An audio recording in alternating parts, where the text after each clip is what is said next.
Hi, welcome back to the Benchmarkers Rugby Show. My name is Kumbi, and today we're just going to be reviewing a massive match for the Calcutta Cup in the Calcutta Cup between England and Scotland. Scotland was hosting England. They were looking to go back-to-back wins. They beat England in Twickenham last year, so they were looking to retain the Calcutta Cup over the weekend. And they managed to do that, right? Spoiler alert, I'm sure you know the results by now. But yeah, so basically, Scotland did manage to retain the cup. So we're just going to look at the game, how it played out, and just have a chat about that. Let's get straight into the result, right? So just to look at the overview of the game. So obviously, like I said, Scotland won. So they won 30 points to 21. Three tries to Scotland, and then two tries to England. England converted one of their tries, right? So the other one might have been a little bit crucial, but Scotland managed to convert every single one of their tries, and then as important as well, Scotland managed to get three penalty goals, right? So Finn Russell was 100% off the tee, which was fantastic. And then England also had two penalties, but if you count those up, obviously that doesn't give you 21 for England. The thing that you're not going to see on the screen is the drop goals, right? So George Ford also had a drop goal late in the first half to make that 21 points for England and 30 points for Scotland. Sorry about that. And then just to look at overall possession of the game, Scotland lost the possession and the territory battle, right? So Scotland had 36% possession, England had 54, and then Scotland had 43% territory, England had 57%, right? So just that's just an overview of the game. But this was a very interesting game looking at it because it looks as if Scotland was dominant, right? So 30 points to 21, more than England didn't even get a bonus point. You would think that Scotland was dominant the whole time, but if we move on to the next group of stats, which are basically the game control stats, so the one thing that's really shocking to me, what you'll see on your screen, is the 33% territory, right? So we've already said that Scotland lost the territory battle overall in the game, but England had 67% territory in that first half, but they just didn't manage to capitalize. They also won the possession battle in the first and second half. They only lost territory battle in the second half. Otherwise, for every other aspect, England basically had the ball and they had the ball in the right areas. They just made some crucial mistakes. So, we just, before we look at the set pieces and all that stuff, that basically that explains how the game played out, right? Because if you look at that first 20 minutes, England was very dominant, right? Their set piece, in fact, we'll look at the set pieces in a minute, but their set piece was actually 100% efficient. The set piece was really good. They had this rush defense that was, that they were applying on Scotland, and Scotland were making some mistakes because of that. It's just that when they managed to get into the right positions of the field, I mean, they scored really early. I think in the first 5 minutes, their fullback, I'm forgetting what his name was, who came in for Freddie Stewart. The name is blanking, but I'm blanking on the name, but I think it's George Furbank. Should be. I think, you correct me if I'm wrong, but I think that's it. They had a really good try where, off the scrum, and they managed to punch through and then, put him in close to the posts. But from there, they were still dominant. They still managed to get another 3 points to go 10 points to 0 ahead. But they should have got more. And you might say, well, it's the first 20 minutes. They had another 60 minutes to recover. But I think that first 20 minutes, the fact that they weren't able to get a bigger lead and they kept on dropping the ball, I think they kicked the ball on the full. Danny Keir did at some point early on in that game as well.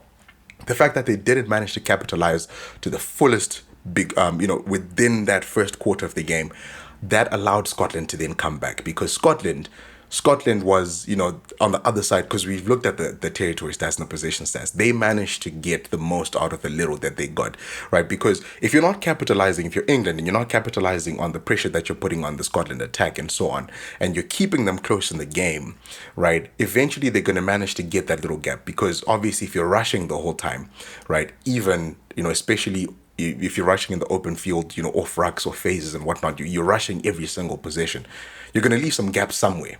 And eventually, especially if you've got guys like Finn Russell, they're going to find those gaps.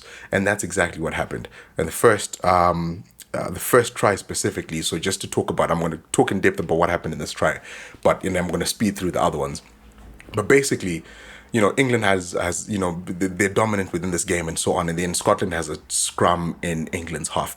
So what then happens is Scotland have the ball, the scrum half pass, and he skips Finn Russell, and it goes to Tupolatu, who's a 12. And because England is rushing, right, because they were basically rushing every single possession, they don't have time. So because ball goes to Tupolatu, Finn Russell then loops around Tupolatu and comes kind of in the 12 channel or 13 channel, whatever. Their 10 doesn't have enough time to loop back around. So now Finn Russell's actually in the 13 channel. Tupolatu is attacking that 10, 12 channel. They don't have time to react.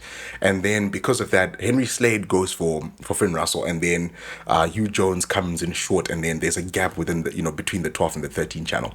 So it's, Hugh Jones then goes, breaks, and then he offloads it to Duhan van der Merwe, who seems to be one of the best wingers in the world at this point.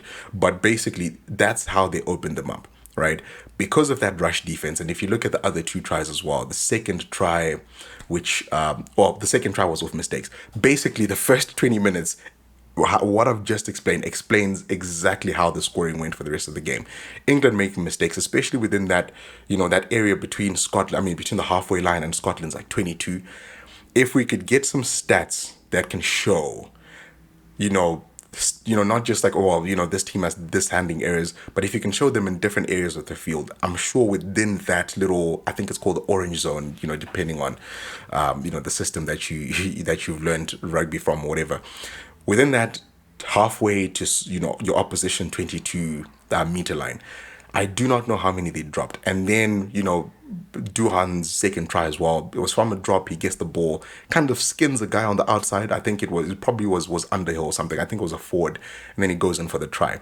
And then Scotland's second try as well. Once again, it's a rush defense, right? Rush defense. It worked the first time. They managed to charge down the ball, Finn Russell's ball. Everyone is chasing, but England is putting pressure once again. And because of that pressure, you're kind of directing the pressure in one area. Furbank has the ball. This is in the second half. Furbank has the ball, kind of steps inside and gets a break. From that break, Finn Russell gets the ball, cross kicks to Duhan once again, who gets his hat-trick.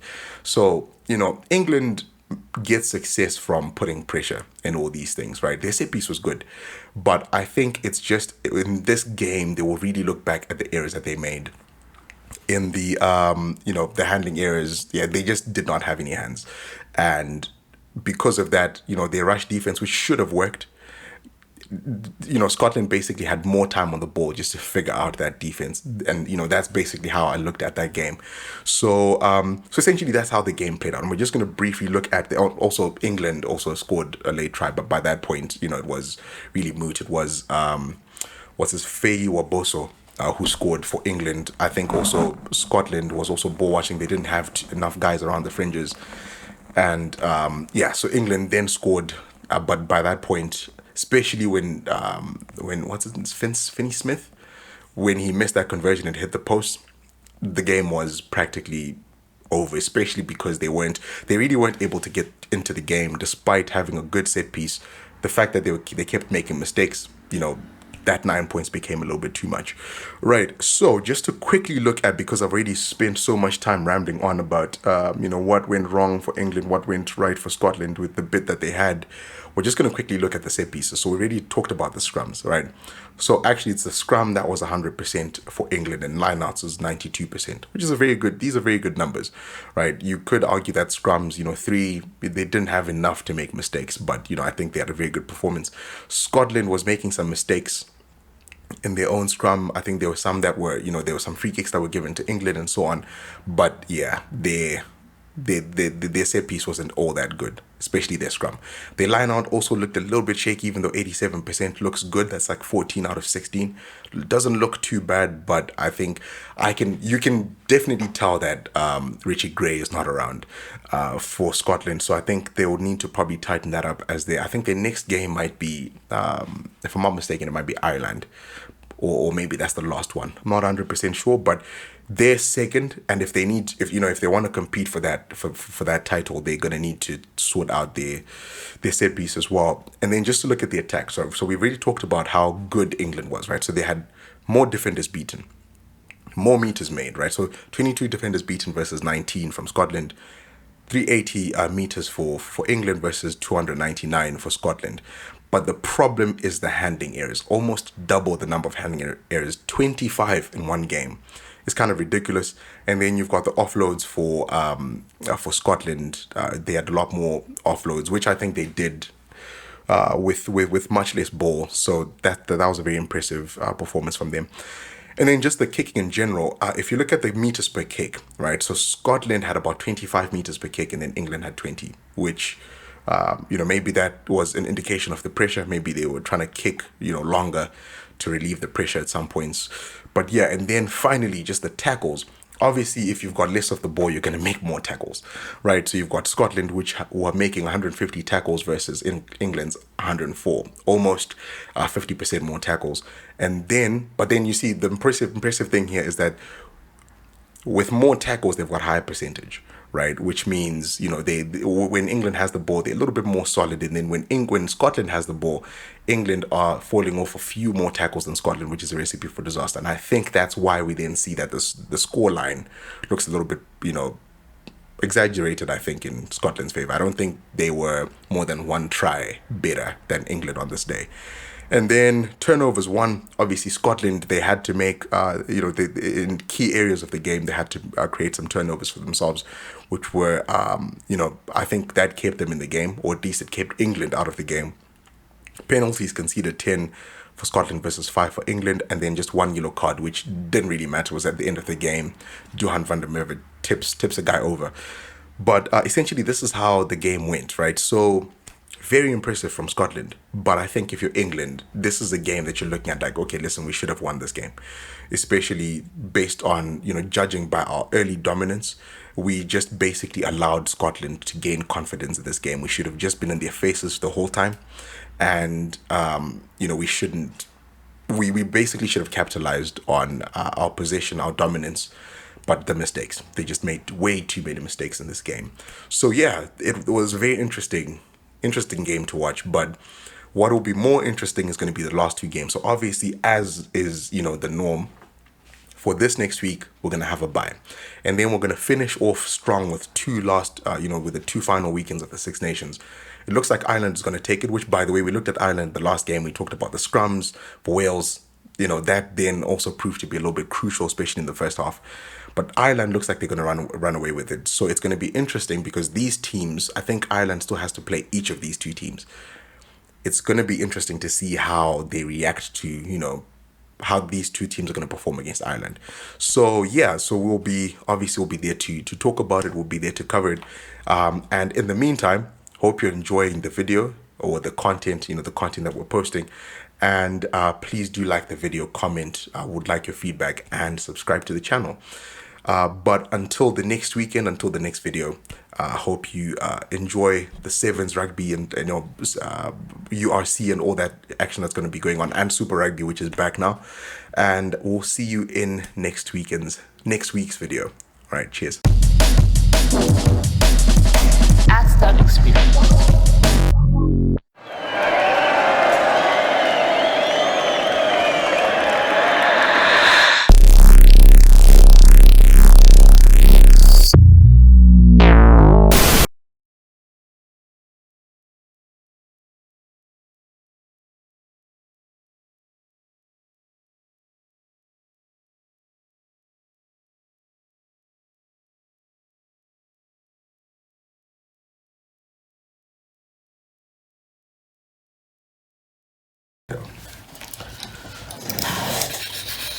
Oh, shit.